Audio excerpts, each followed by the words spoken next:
Parce que désormais, nous sommes dans un monde mondialisé où le discours musulman est destiné en même temps aux croyants, mais il parle à travers le croyant, il parle au monde en même temps. La pensée musulmane, depuis sa naissance, au départ, elle parlait « Ya ayyuhan nas ». Au départ, l'islam n'est pas venu pour les musulmans. Rabbul Alamin, au départ, était un Dieu universel et qui parle à la raison humaine, pas la raison musulmane, parce qu'il n'était pas encore musulman. Donc il faut revenir à ce départ archétypal initial qui consiste à parler à l'homme, y compris le musulman, puisque le musulman c'est un homme. Mais au fil de l'histoire, Rabbul Alamin est devenu Rabbul Muslimin, Dieu des musulmans. Donc la théologie qui parle aux musulmans en tant que quantité majoritaire et secondairement aux dhimmi, aux minorités. Donc la théologie, le fiqh, elle parle d'abord dans un esprit impérial, elle parle aux musulmans et subsidiairement Ahl al-Kitab en tant que quantité minoritaire. Nous étions dans une logique de civilisation et pas dans une logique d'État-nation. Et donc le paradigme a brutalement changé. On passe d'un discours qui parle en termes civilisationnels, où la religion est confondue avec la civilisation, où l'appartenance à la umma spirituelle est confondue avec l'appartenance à l'entité spirituelle califale. Et donc, à un moment donné, l'histoire est devenue un code. Alors, comment sortir de cette histoire? Puisque l'histoire n'est pas notre code. Mais au fil du temps, inconsciemment, cette expérience historique est devenue un code qui structure la façon de penser.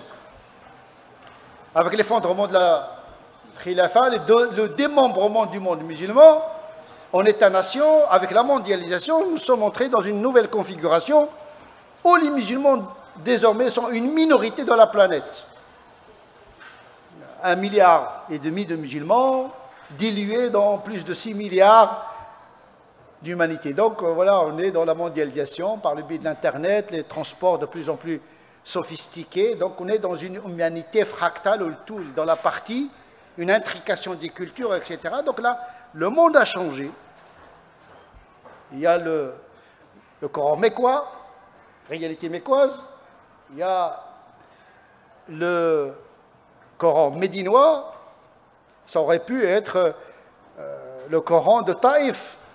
Sauf que l'histoire a fait que c'est Médine qui a... Voilà. Mais c'est une histoire. Il ne faudrait pas la canoniser.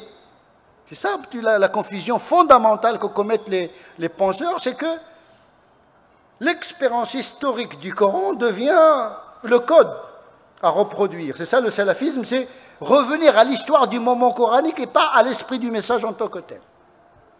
C'est une opération de déconstruction pour pouvoir extraire le principe actif de l'excipient culturel qui a permis sa réception, sa transmission. On a besoin de la culture, de la réalité pour ajuster la réception du message et le traduire. Ce que j'appelle la théologie de la culturation. L'arabe est une culture. Et donc, de la pensée intérieure, al-kalam al-nafsi, de la parole de Dieu intérieure, elle est traduite dans l'ibara, pour évoquer des catégories de l'ash'ari. Mais l'ibara, il est dans la culture. On est déjà dans le Coran, une dimension culturelle. Parce qu'il parle à toute l'humanité à travers des Arabes, à travers une coupe historique, à travers des traditions. Comment universaliser ce qui est universalisable et laisser circonstanciel ce qui est circonstanciel.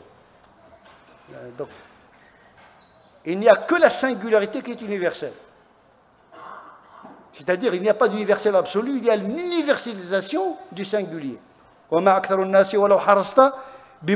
C'est-à-dire que la foi est singulière, elle est exceptionnelle, ce n'est pas la règle.